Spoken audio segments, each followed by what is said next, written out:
Packers set to get key player back and more from Lambeau Field practice. Green Bay, Wisconsin. The most significant news from the Packers' practice at Lambeau Field on Saturday night wasn't what occurred on the field in front of over 60,000 fans. Instead, it came afterward, when head coach Matt LaFleur revealed that one of the team's key players would join the 11-on-11 drills on Tuesday for the first time in training camp. Right tackle Zach Tom, who notably shut down All-Pro pass rusher Micah Parsons during the Packers' playoff upset of the Cowboys last season, suffered a pectoral tear while lifting weights in the offseason. Up until now, he has either missed practice entirely or only participated in individual drills. During family night on Saturday, Tom took one-on-one reps with defensive lineman Spencer Wage in one end zone, while the rest of the team practiced on the opposite end of the field. Tom's return to team drills will be a much-needed boost for an offensive line struggling in camp. In Tom's absence, the Packers have experimented with 3 players at right tackle: veteran Andre Dillard, second-year undrafted player Kadeem Telfort, and on Saturday night, the 6'9" Caleb Jones. Dillard struggled early in camp, prompting the Packers to try Telfort. On Saturday, Jones faced the formidable challenge of defensive end Rashawn Gary. LaFleur mentioned that Tom has looked great in his recovery. "It's tough on the O-line right now," LaFleur said. "Certainly, the D-line gets frustrated at times because in practice we use a lot of chippers. I'm like, hey man, that's a credit to you guys. That's the ultimate compliment. We feel we have to get 4 hands on you to block you. It's going to happen during the season. I think our D-line is solid. Hopefully, they continue to get better and improve and just keep coming off the ball the way they are."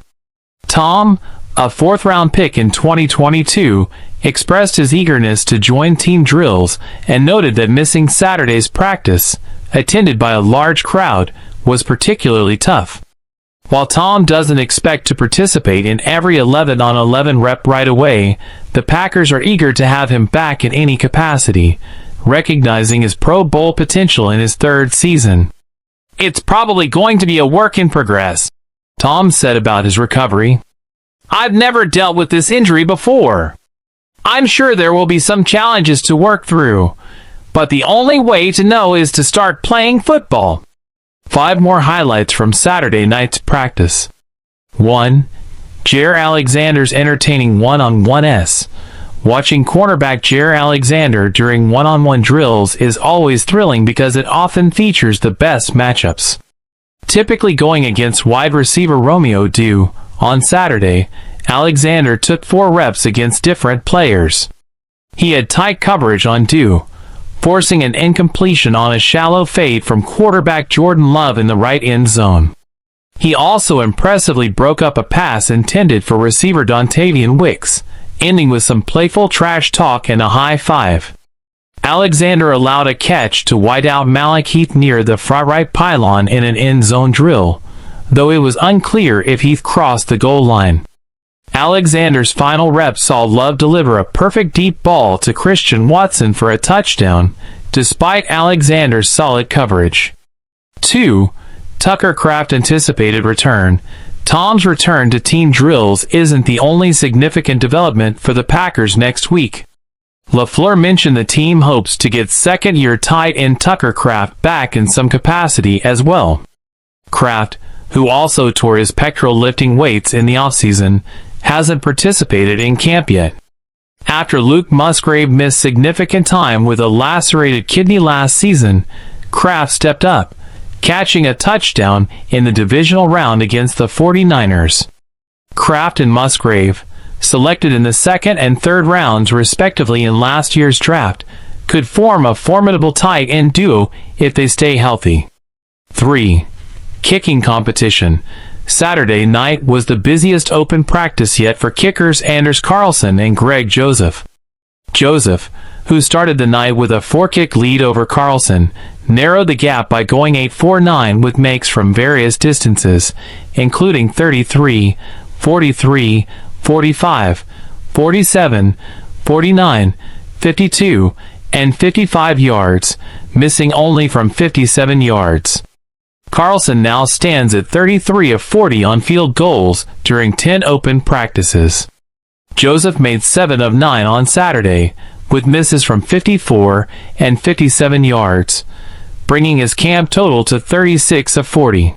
For Romeo Dew's strong performance, Dew continued his impressive week on Saturday night, highlighted by a 2-play sequence where he caught 2 touchdowns in the low red zone. First, he beat cornerback Eric Stokes on a slant for a 6-yard score from Love.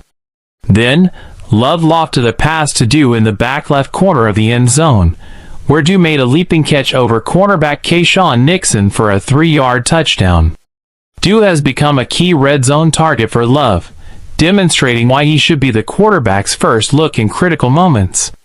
Dew also made a contested catch during team drills with tight coverage from Alexander, and later caught a deep dig route for a significant gain, aided by rookie right guard Jordan Morgan blocking defensive tackle Kenny Clark. 5. Injury updates. Defensive end Kingsley Enagbare was a new absence on Saturday, sidelined with a hamstring injury. Enagbare has been a standout in early camp, and will be crucial in the defensive line rotation under new coordinator Jeff Hafley. Center Josh Myers returned after missing Thursday due to a personal matter, while running back Josh Jacobs participated in kick return warm-ups, but sat out the rest of practice due to a groin injury. Other sideline players included cornerback Carrington Valentine, hamstring, linebacker Adrian Cooper, hip, defensive end Deslin Alexander, lower leg, defensive end Keyshawn Banks, groin, offensive lineman Donovan Jennings, knee, and cornerback Don Callis, hamstring.